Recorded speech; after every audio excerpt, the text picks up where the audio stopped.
Dinten menika bab hadis-hadis Rasulullah.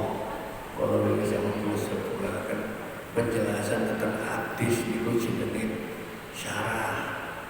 Nek penjelasan tentang ayat Al-Qur'an niku jenenge tafsir. Ilmune ngoten dhewe-dhewe dadi dhewe-dhewe. Pokoknya itu sih dereng awas nih dereng ikut riyen kitab yang saya bawa ini kitab Sahih Muslim, kitab Sahih di kalangan umat Islam ahli sunnah itu ada dua yang namanya kitab Sahih. Sahih Bukhari nomor pertama dan Sahih Muslim sama katai. Cilik Sahih Muslim itu wonten enek niki sing kula cepet iki jilid keempat ini kira-kira kata terbunuh kaya terbitulas oleh Sahih Bukhari ini wonten dijenengi Sahih Muslim kitabe niku artine disepakati oleh para ahli hadis ahli sunnah ya, ahli sunnah niku semua hadis yang tercantum di dalamnya itu sahih semua. Dari ulangi balik sebutan lagi ya. Jadi jenenge sahih niku sahih fis sanad, sahih dari sumbernya. Yang menyampaikan berita hadis niki orangnya terpercaya, gak lalian, ilingan dan lain sebagainya. Mengapa kok dicari kudu ilingan barang? Soalnya hadis ini ditulis setelah 200 tahun Rasulullah wafat baru ditulis. Lane ono sing lali ya wong nek lalian biasae ngono itu hadisnya boten sahih. Wis ilingan dan percaya tak tahu bohong atau dusta pada mata itu dipercaya oleh masyarakat banyak ya itu namanya sahih. Itu sangat sahih. Nah, sangat sahih sampai kini berkembang belum tentu matane itu artinya tek hadis ini sebagai matane itu belum tentu sahih. Ada yang bilang begitu. Matanya hadisnya sahih tapi matane kok dinilai tidak sahih. Itu artinya mungkin matanya itu bertentangan dengan ayat Al-Quran. Nah, dan ini kalau repot mempelajari hadis, mempelajari ya. Karena sudah tidak ada sumbernya, Rasulullah sendiri tidak ada. Nah, mula-mula nanti menyampaikan khilafiyah. Nah, khilafiyah. Kalau orang fundamentalis, artinya orang fundamentalis itu orang ada pakai makro pada teks ayatnya Al-Quran itu. Nah, itu bisa mengatakan semua hadis yang bertentangan dengan Al-Quran itu tidak sah. Tapi sebagian jumhur ulama, artinya jumhur ulama itu yang banyak ulama al-sunnah mengatakan belum tentu, karena ada Al-Quran itu teksnya Al-Quran, makamnya Al-Quran, ayatnya Al-Quran itu bersifat ijmali, umum, sifatnya masih umum. Perlu ada khususnya, jadi ada am, ada khos, ada dalil umum, ada dalil taksis namanya. Ini sering sampaikan ya. Dan apa umum perlu digoleki, nek itu membawa kesulitan bagi umat. Ya, sering saya sampaikan supaya ingat saja ya. Hurrimat alaikumul maitatu kediri al-maitatu umum sifatnya semua bangkai itu haram, termasuk bangkai udang, bangkai banten, bangkai mujair itu bangkai kabel dipangan itu dipotong teman-teman mati atau dijano orang itu mati kalau berdiri dan mati kalau berdiri itu ya bangkai jenenge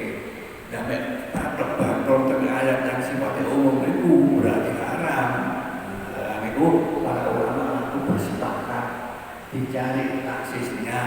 Kalau tidak, itu menimbulkan kesulitan masyarakat masuk ke usul fikih yang namanya maslahatul mursalah, demi kemaslahatan umat. Maka disepakatilah ada taksisnya. Taksisnya apa? Oh tidak, bang, kurang walaupun mati nggak bisa melek. Nah, itu jadi bangkai, itu tidak halal, halal bandeng, halal, tapi ya. Mungkin kalau ada orang yang patok bangkong bahwa itu hadis itu bertentangan dengan Al-Quran, karena Al-Quran itu mengharamkan.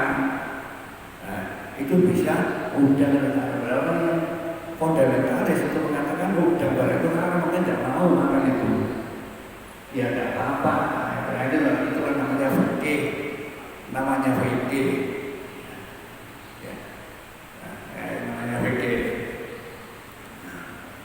Nah ini saya kemarin sampai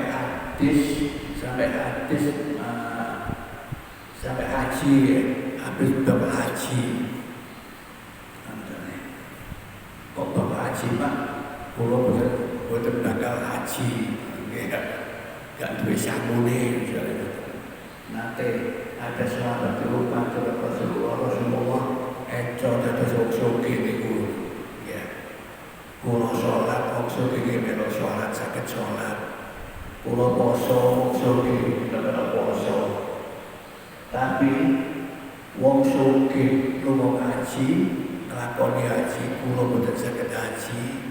Enak dadi wong sugih. Sampe kulo sing jawab, bukan kulo sing jawab, nek muni ning ngeten kulo. Wis kepiye nek wong sugih enak karo wong larang tak ngono nggih. Nek kulo sing jawab Rasulullah boten jawab ngoten.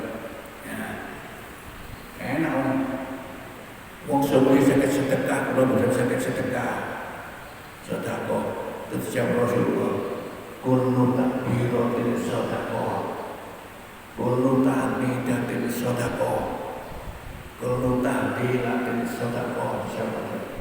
Jadi setiap takbir Allahu Akbar, Allahu Akbar, Allahu Akbar itu pahalanya seperti sedekah. Jadi kalau Anda tidak bisa pergi haji, mungkin orang yang kaya itu tidak membaca Allahu Akbar, Allahu Akbar, Allahu Akbar, sibuk nyambut gawe. Nah, Anda baca itu sama pahalanya orang yang pergi haji. Jadi Rasulullah begitu jawabnya, kullu tasbihatin wa tasbih subhanallah, subhanallah, subhanallah, subhanallah. Mana? Subhanallah, subhanallah, hamdihi subhanallah, kalimatani khafifatani. Dua kalimat diucapkan gampang, tapi timbangannya wabur. Nah, itu jawaban Rasulullah. Apa Pak? Subhanallah.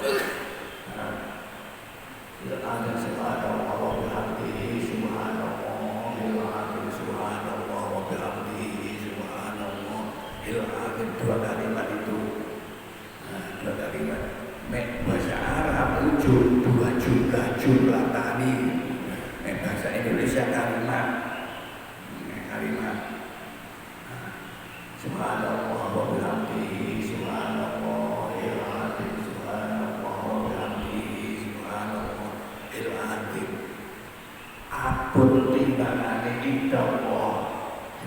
Nek kon gak duwe gak sopo kaji yo wiritono iku. Allahu Akbar, alhamdulillah, alhamdulillah, alhamdulillah sing akeh. Lame akeh untuk ganjarane padha karo kaji jare Rasulullah. Tapi nek duwe wong sugih wajib wong kaji. Nek wong gak duwe samune boten wajib. Hanya ibadah haji yang ada. Walillahi ala nasi hijjul baiti man istata'a ilaihi sabila. Hanya haji saja bagi orang yang mampu itu wajib. Kalau tidak mampu tidak wajib. Enak, orang tidak mampu tidak wajib. Dan memang mampu kok gak mau ngaji mata dia baik mati atau nanti seperti orang Nasrani atau Yahudi katanya Rasulullah. Jadi orang sugih duwe kewajiban untuk ngaji, duwe aman darane, duwe kemampuan itu wajib untuk ngaji, tidak wajib dosa. Definisinya wajib itu kalau dilakoni oleh ajaran, ditinggali dosa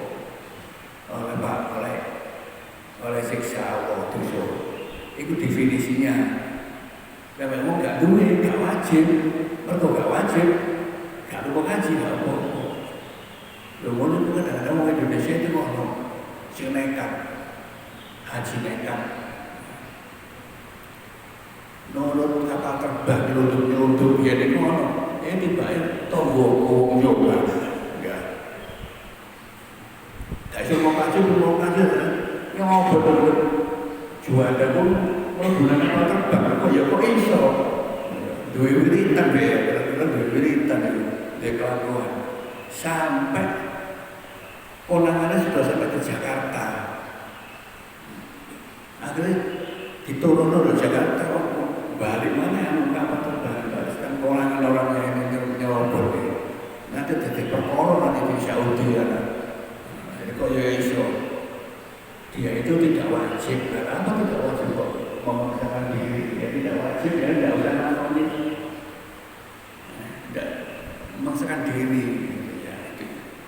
Nah, kemarin itu sampai berhaji Bapak kemarin itu Jawa Julul Ijana oleh cantok wong luwung ngaji oleh cantuk.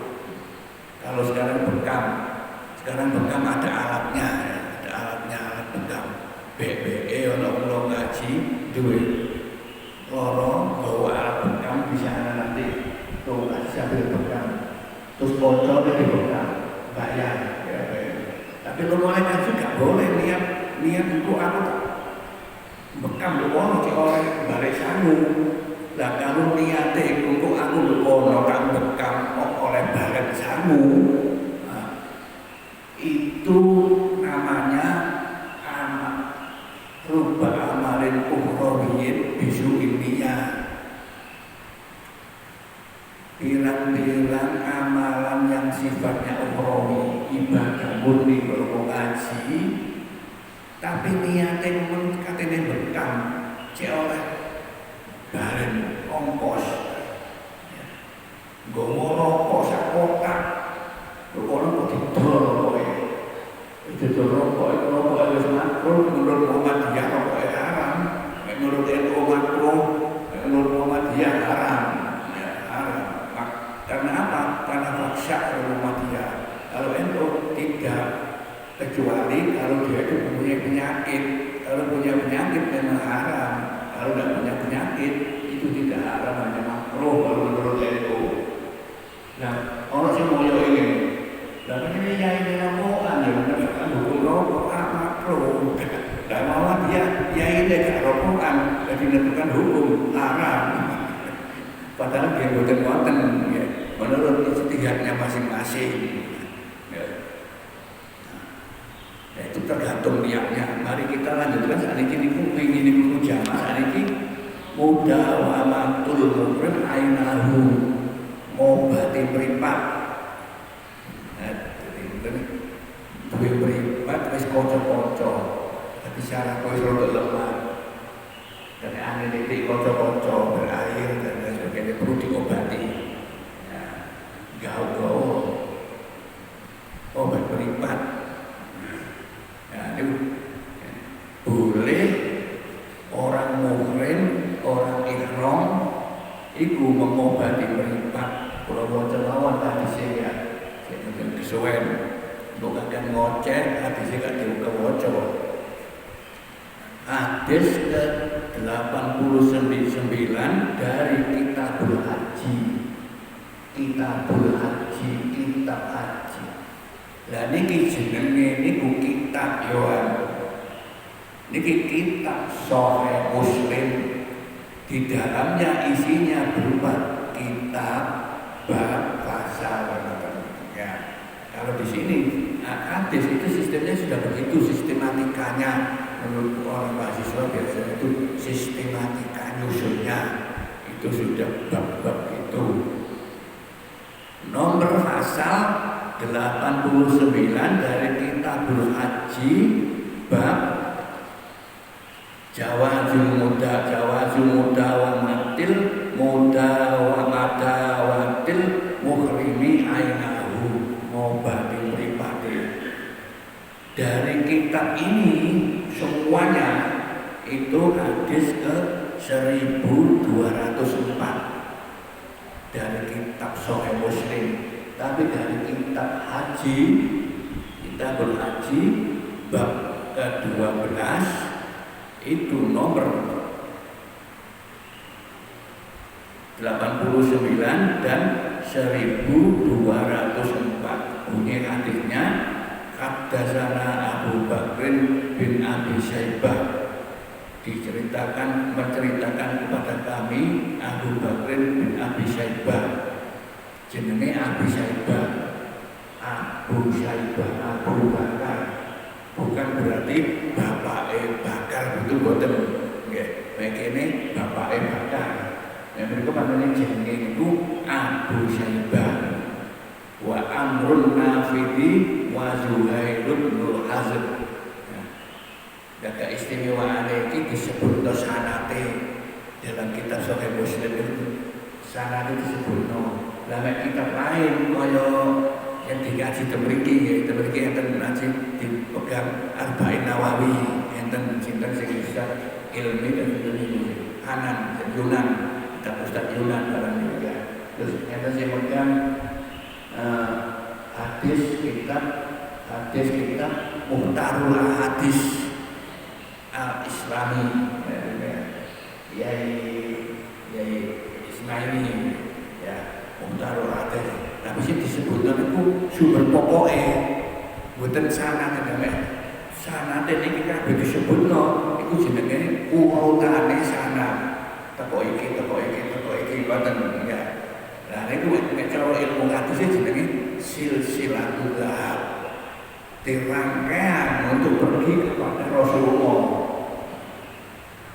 Dalam hadis itu kok sampai pola Rasulullah, sampai pada Rasulullah, itu namanya hadisnya marfu. Sampai Rasulullah, istilahnya hadisnya marfu sampai Rasulullah. Dalam hadis itu tidak ada pola Rasulullah, hanya pola sahabat. Sahabat menceritakan Rasulullah itu pernah berkata begini jadi pola sahabat itu sing ngomong. Nah itu namanya hadis itu maktub.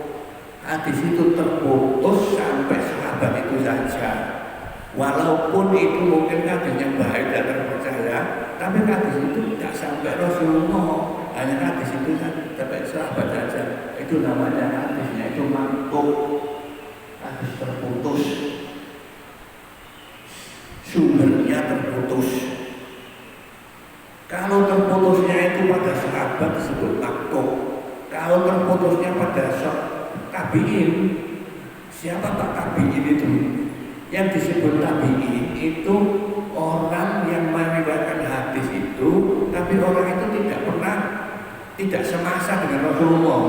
Rasulullah wis wafat. Sahabat juga wafat.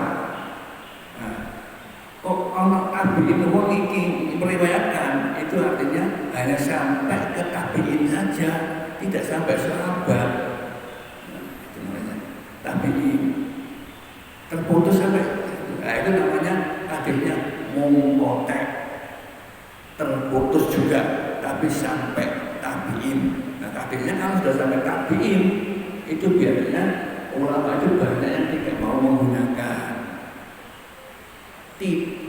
menggunakan sampai ke Rasulullah. Artinya mungkin isinya digunakan tapi dia tidak berpedoman kepada hadis itu. Kalau hadis kan Rasulullah tidak berpedoman, mungkin digunakan sebagai ijtihad oleh ulama itu. Biasanya begitu. Nah ini saya tahu saja. Saya tuliskan Jami'an Ali bin Uyainah rangkaian itu tadi semuanya itu mendapat berita dari Abi Uyainah.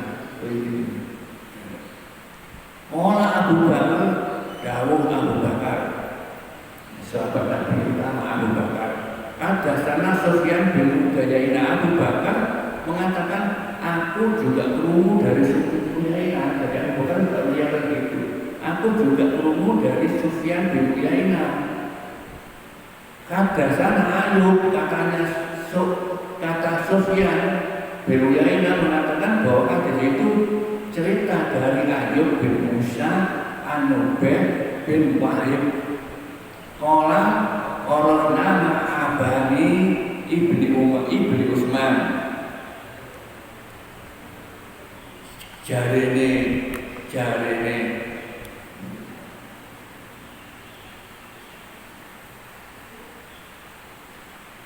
Ayub bin Musa An-Nubeh itu aku keluar bersama Abani bin Aban bin Utsman. Kata idza kunna bimalalin, sehingga ketika aku sampai ke kampung Malal di antara Mekah dan Madinah, itu di antara Mekah dan Madinah, istaka Amr bin Ubaidillah ainahu roco, nangis roco, mripate roco. Umar bin Ubaidah itu meroco mripate. Walamma kunna biroha, ketika aku sampai ke kampung Roika. Di sana itu ada kampung Roika, tapi saya juga tidak tahu.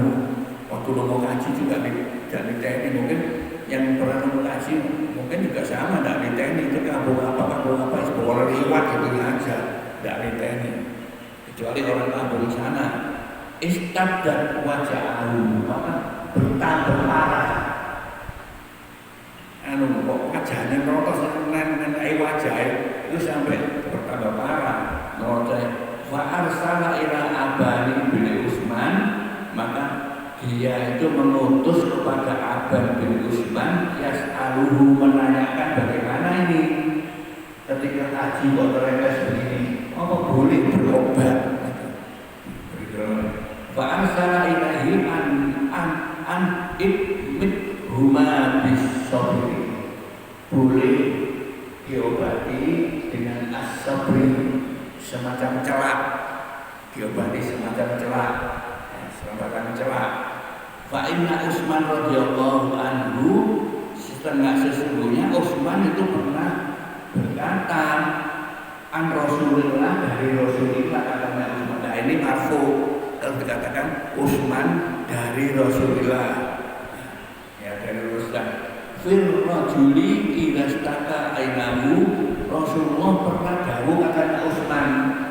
Nah, ya, katanya Utsman, Rasulullah pernah dawuh, fil rajuli idza staka ainahu wa huwa muhrimun, rojo muhripate, dia sedang muhrim, sedang ihram, madahuma bis-sabri, maka mengobati dengan obat mata rasanya pahit. Mungkin kalau di sini itu ada di sini kan ada ya, kalau mengobati itu dengan obat sirih, air godokan sirih itu, lalu diteteskan ke matanya. Nah kalau sana itu ada semacam buah rasanya pahit yang seperti sirih itu, yang biasanya dipakai untuk obat mata tradisional lah istilahnya ya, obat tradisional. Itu belum ada obat yang konvensional seperti sekarang ini. Zaman dulu kan belum ada, masih tradisional. Sekarang aja ada obat konvensional, ada obat tradisional, obat generik, ada obat herbal, ada obat konvensional, ada obat kimia. Maka disuruhlah mengobati dengan obat itu. Tapi di sini tidak ada ketentuan, tapi dalam hadis yang lain nanti mungkin ada ya. Obat itu semacam celaan, jadi berarti celaan boleh. Orang laki-laki kan celaan untuk supaya obatnya tidak merontos itu ada ya, diobati dengan celaan, nah itu boleh. Tapi itu tidak boleh kecampuran dengan wangi kalau sedang ihram. Obatnya harus tidak berbau wangi. Jika celah, obatnya tidak boleh berbau wangi. Kenapa? Karena orang sedang ihram tidak boleh pakai wangi-wangian, pakai parfum tidak boleh. Kalau orang perempuan bagaimana Pak? Ini orang perempuan juga tidak boleh. Tapi orang perempuan boleh pakai pakaian tertutup, tapi wangi-wangi. Tapi ya walaupun begitu ya biasanya tidak apok semua gitu, walaupun kumpul orang sekian banyaknya itu ya tidak apok gitu, ya tidak, ya tidak boleh wangi-wangi itu. Nah itu kalau kita kembalikan pada kaidah yang pernah kita pelajari, kita pelajari, idza tama al halal wal haram gulibal haram. Apabila bercampur antara yang halal dan yang haram, maka dimenangkan yang halal. Pakai wangi-wangian itu haram. Ngobati mata boleh, tapi kalau obat matanya itu dicampur wangi-wangian supaya wangi, supaya berwangi-wangi, maka itu artinya bercampur antara yang halal dan yang haram. Maka dimenangkanlah yang haram, maka tidak boleh, harus tidak berbau wangi. Ya. Saya teruskan hadisnya. Hadis ke-90. Haddatsana Ishaq bin Ibrahim al-Handali, haddatsana Abdus Somad bin Abdul Waris. Abdus Somad bin Abdul Waris. Waris. Di sini juga ada nama waris yang ada, tapi tidak pakai fa, pakai sin biasa, waris s biasa waris. Haddatsani abi, menceritakan bapak saya, katanya waris. Siapa waris? Abi ya, Abdul Waris ini.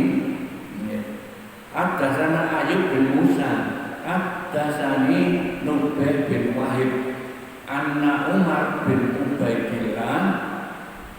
Ubaidillah itu dari kata Abdullah. Tapi biasanya kalau bahasa Arab itu ditashir namanya. Ditashir itu menjadi Ubaid. Jadi asalnya Abdullah menjadi Ubaid. Kalau Abdullah itu artinya sudah dewasa, kalau Ubaid itu masih muda itu. Jadi orangnya masih muda. Tapi orang itu jeneng nama, itu ditashir apa orangnya masih muda. Waktu kecil itu disebut Ubaid. Tapi nanti saya dewasa terus Ubaid terus. Padahal Ubaid itu nama masih kecil, jadi itu nama tasghir namanya, dikecilkan.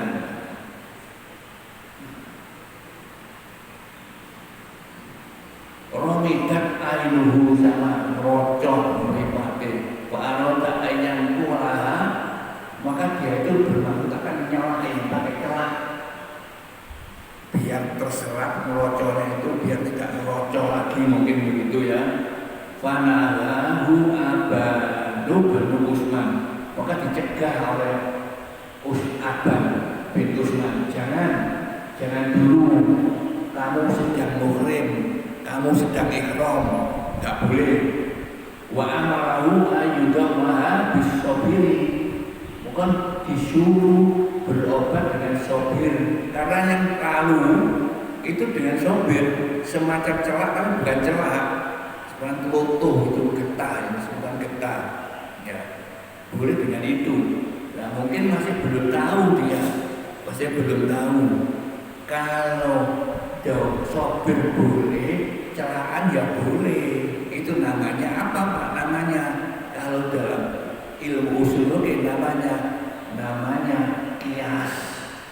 Kias itu dalam ilmu hukum namanya analogi. Jadi orang sekarang itu biasanya tidak menggunakan istilah kias, tapi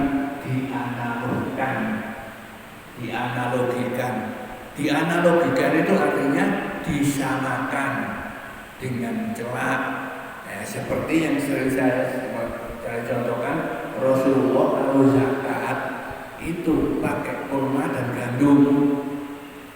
Setelah Islam masuk ke Indonesia sini, di sini orang tidak makan kurma, tidak makan gandum, tapi makan beras, makan nasi.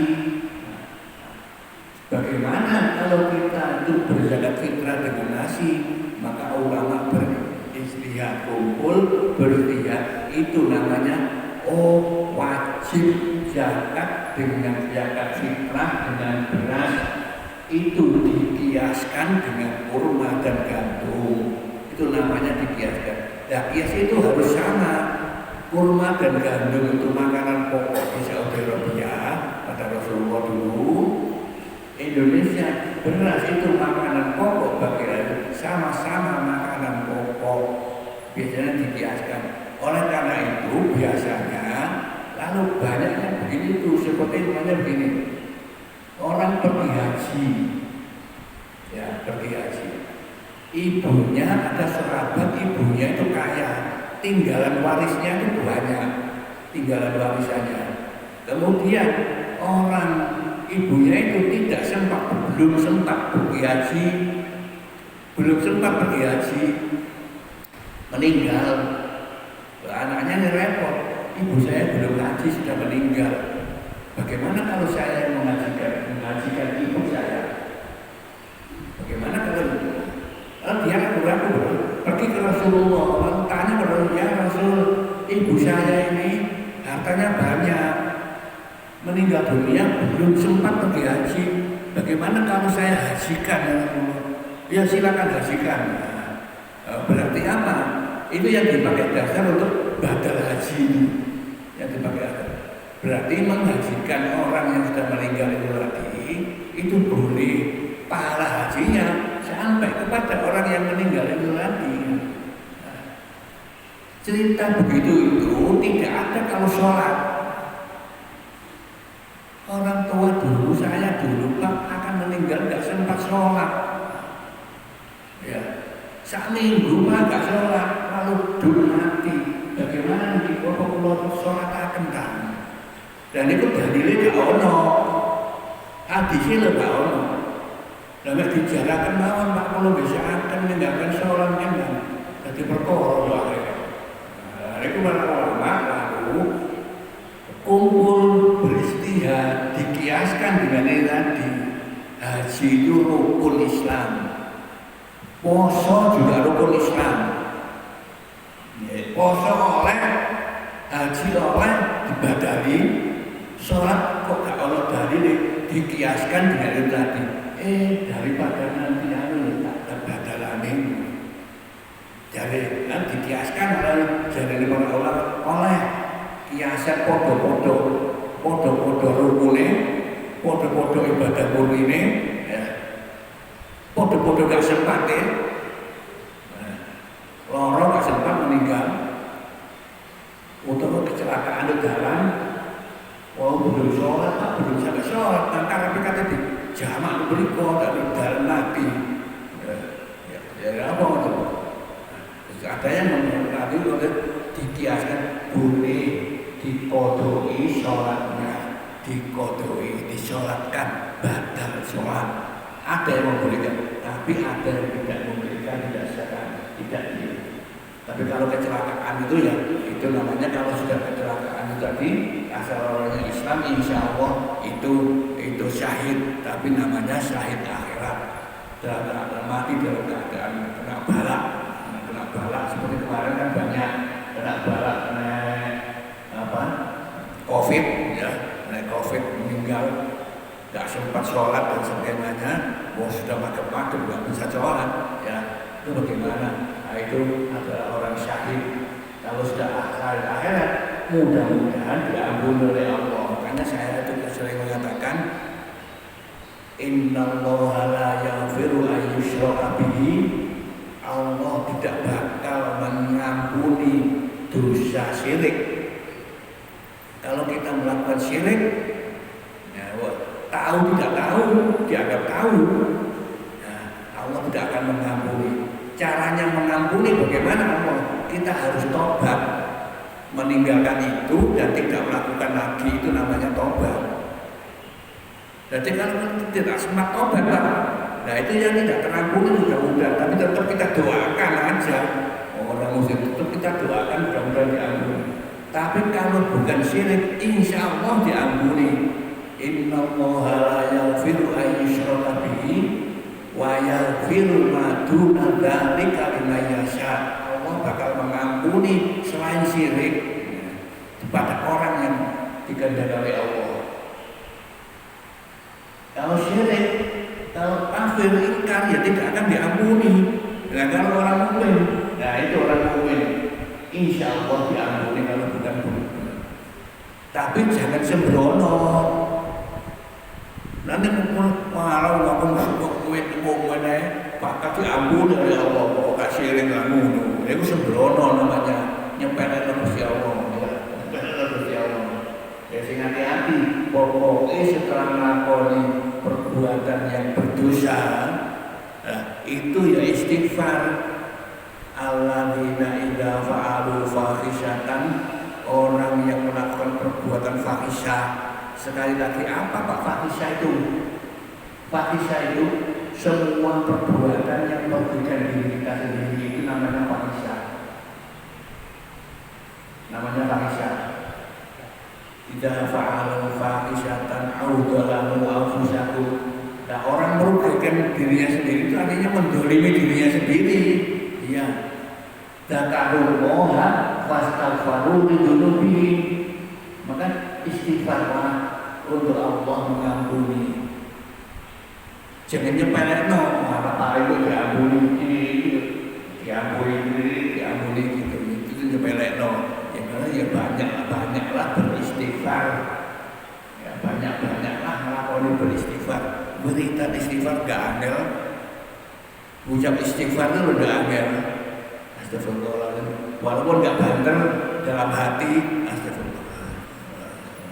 Itu gak angel. Dengan istighfar kita akan eling terus. Masa istighfar gak eling? Astagfirullahaladzim. Tapi gampang nyolong, gampang korupsi. Istighfar astagfirullahaladzim, jumui wewong ya. Ya gak istighfar itu namanya. Ya. Kalau orang istighfar itu mesti eling nanti nih, orang gak eling. Ya. Nah, itu mudah-mudahan sampai ini hadis. Nanti yang terusnya itu bab ke-13, jawazu ghuslil muhrimin badanahu wa rasahu. Boleh adus membasuh badannya dan kepalanya.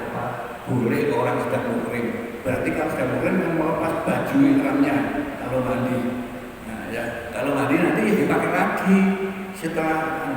Tapi makanya tetap pakai baju ihram. Tapi nanti kita bacakan hadisnya. Mudah-mudahan yang sudah saya baca ini itu bermanfaat bagi kita.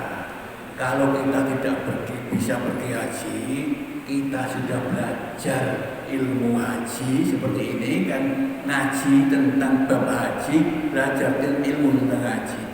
Ini sudah dapat ilmunya, dapat pahala belajarnya itu.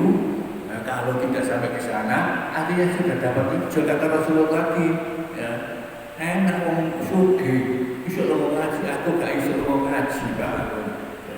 Aku sembahyang wong sugih iso sembahyang. Aku poso wong sugih iso poso. Jadi Rasulullah maka kullu takbiratin shadaqah wa kullu tasbihatin shadaqah. Sing banyak-banyaklah bertakbir, bertasbih, ya, tahlil la ilaha illallah. La Allah, orang tahlilan itu artinya dari kata halala yuhallilu tahlilan. Halala itu apa Pak? Halala itu moco la ilaha illallah itu halala yuhallilu tahlilan. Masdar memnya itu tahlilan. Apa artinya tahlilan? Tahlilan itu bahasa Arab, tapi diambil untuk bahasa Indonesia. Tahlilan bahasa Arab artinya membaca kalimat la ilaha illallah. Belum membaca kalimat la ilaha illallah ada yang nggak boleh kan. Katanya tahlilan itu nggak boleh, tahlilan itu bid'ah. Dulu maka tahlil, maka la ilaha illallah nggak boleh. Tahlil itu, orang tahlilan itu dari agama Hindu lah, dari agama Buddha, bukan dari Islam. Masa ada orang Hindu mau la ilaha illallah? Ya nggak ada. Orang Hindu ya nggak ada mau la ilaha illallah. Mau la ilaha illallah orang Islam. Ini sumbernya dari mana? Ya dari kitab Al-Quran, dari hadis namanya. Tapi mau tokoh-tokoh la ilaha illallah, la ilaha illallah didahului dulu dengan kalimat-kalimat jalalah. Kalimat jalalah itu apa? Kalimat yang mulia, itu namanya kalimat jalalah. Dengan baca surat Ikhlas, dengan membaca ayat Al-Quran, dengan membaca Subhanallah, Alhamdulillah, Subhanallah, kemudian nanti dipungkasi dengan la ilaha illallah. Tetapi jangan berbanyak-banyak. Yang membantah itu kan ada masih untuk saya ini ya enggak begitu saja. Nah, ini mungkin buat terbaru nom-nom sudah coba biasanya ya. Ya mudah-mudahan bermanfaat. Mari kita tutup ini dengan doa bersama.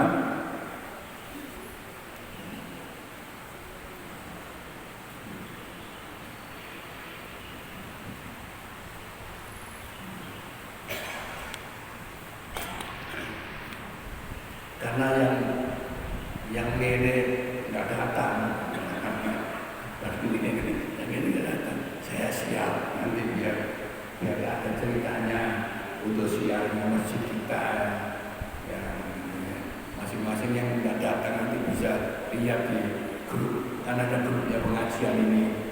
Yang belum masuk bisa minta masuk. Pak, saya dimasukkan Pak, mintakan apa itu?